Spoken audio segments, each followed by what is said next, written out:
नमस्कार, मेरा नाम है अनुभव। लोकसभा चुनाव से पहले समाजवादी पार्टी को आज बड़ा झटका लगा है। राज्यसभा चुनाव में उसके कई विधायकों ने क्रॉस वोटिंग की है। आज सुबह सबसे बड़ा झटका दिया समाजवादी पार्टी के विधानमंडल दल के सचेतक मनोज कुमार पांडे ने। आज सुबह उन्होंने अपना इस्तीफा दे दिया और उनके इस्तीफे से ये स्पष्ट हो गया कि वो समाजवादी पार्टी के कैंडिडेट को अपना वोट नहीं करेंगे।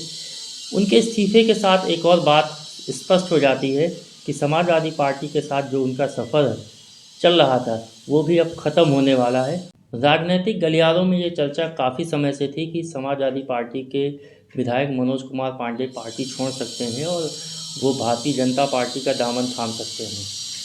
2 दिन पहले ज़िले में प्रदेश के मुख्यमंत्री योगी आदित्यनाथ का कार्यक्रम था और मुख्यमंत्री के कार्यक्रम से पहले ये चर्चा और तेज़ हुई और ये कहा गया कि इसी कार्यक्रम में मनोज कुमार पांडे भाजपा में शामिल हो सकते हैं। हालांकि ऐसा नहीं हुआ, लेकिन आज राज्यसभा के लिए जब वोटिंग हो रही थी तो उन्होंने इस्तीफ़ा दे दिया। जब इस्तीफ़ा दे दिया तो ये स्पष्ट हो गया कि वो ना तो समाजवादी पार्टी के कैंडिडेट को वोट करेंगे और ना ही अब वो समाजवादी पार्टी में रहेंगे।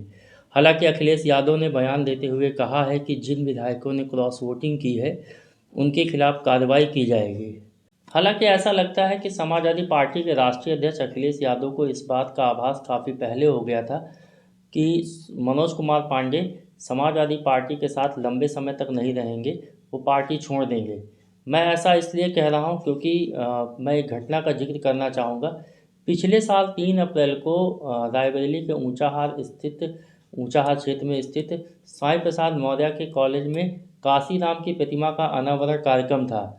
स्वामी प्रसाद मौर्य और मनोज पांडे की पॉलिटिकल राइवलरी के बारे में सभी लोग जानते हैं। दोनों एक दूसरे को बिल्कुल नहीं पसंद करते, एक दूसरे के साथ कभी भी नहीं दिखते हैं। पार्टी में जब स्वामी प्रसाद मौर्य आ गए तो मनोज पांडे काफ़ी असहज रहने लगे थे और जब ये कार्यक्रम तय हुआ तब भी मनोज पांडे को बड़ा awkward लग रहा था और मनोज पांडे उस कार्यक्रम में शामिल नहीं होना चाहते थे। इसलिए उन्होंने स्वामी प्रसाद मौर्य के कॉलेज के कुछ किलोमीटर पहले एक अलग से स्वागत कार्यक्रम रखा।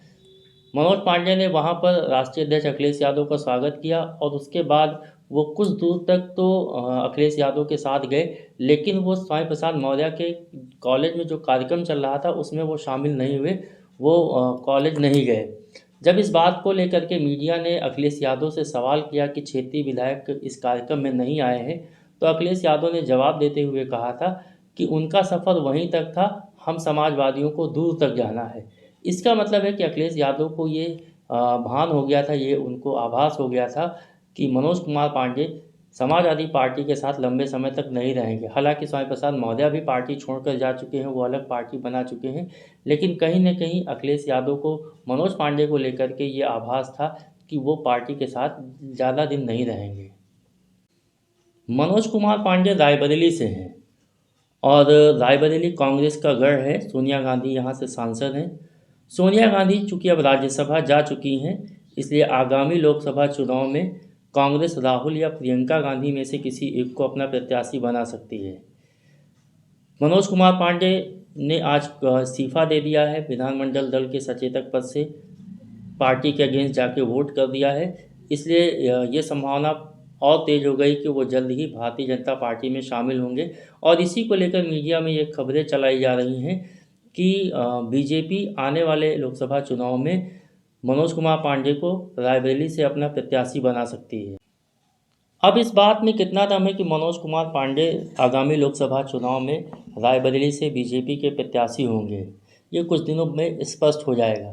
लेकिन जहाँ तक मेरी राजनीतिक समझ कहती है, उस हिसाब से मनोज कुमार पांडे बीजेपी से लोकसभा के प्रत्याशी रायबरेली से नहीं होंगे। मुझे इसके पीछे 2 कारण लगते हैं। एक तो ये कि इंडिया गठबंधन जिस तरह से पीडीए की बात कर रहा है, बीजेपी भी अ, अधिकांश सीटों पर पिछड़ी जाति के प्रत्याशी उतारेगी और ऐसी दशा में मनोज कुमार पांडे बीजेपी के सीटों के फार्मूले में कहीं फिट नहीं होते दिख रहे हैं।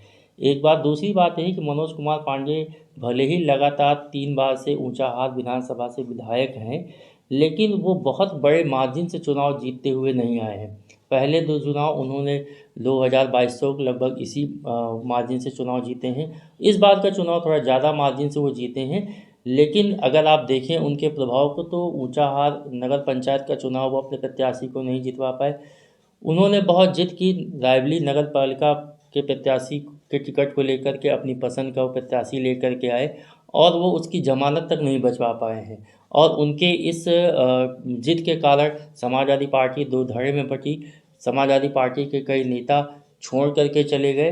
तो ऐसे में मनोज कुमार पांडेय का जो प्रभाव है वो उनकी अपनी विधानसभा में तो है, ठीक ठाक प्रभाव है, वो चुनाव भी जीत तैयार हैं। लेकिन ये माना जाए कि वो लोकसभा के प्रत्याशी होंगे या पूरे ज़िले में उनका वोट होगा, ये बात समझ में नहीं आती है। ये मीडिया के द्वारा बनाई गई बात है जो ज़मीन पर नहीं दिखती है। राज्यसभा चुनाव में समाजवादी पार्टी के विधायकों की क्रॉस वोटिंग और मीडिया में चल रही खबर कि मनोज कुमार पांडेय आगामी चुनाव में बीजेपी से रायबरेली के प्रत्याशी होंगे, इस पर था मेरा विश्लेषण। आपकी क्या राय है, कमेंट करके बताइएगा। मिलते हैं अगले वीडियो में किसी अन्य राजनीतिक घटनाक्रम के साथ, किसी अन्य राजनीतिक विश्लेषण के साथ। अगर आपने मेरे फेसबुक पेज को फॉलो नहीं किया है तो उसे फॉलो कर लीजिएगा और मेरे यूट्यूब चैनल को सब्सक्राइब कर लीजिएगा। नमस्कार।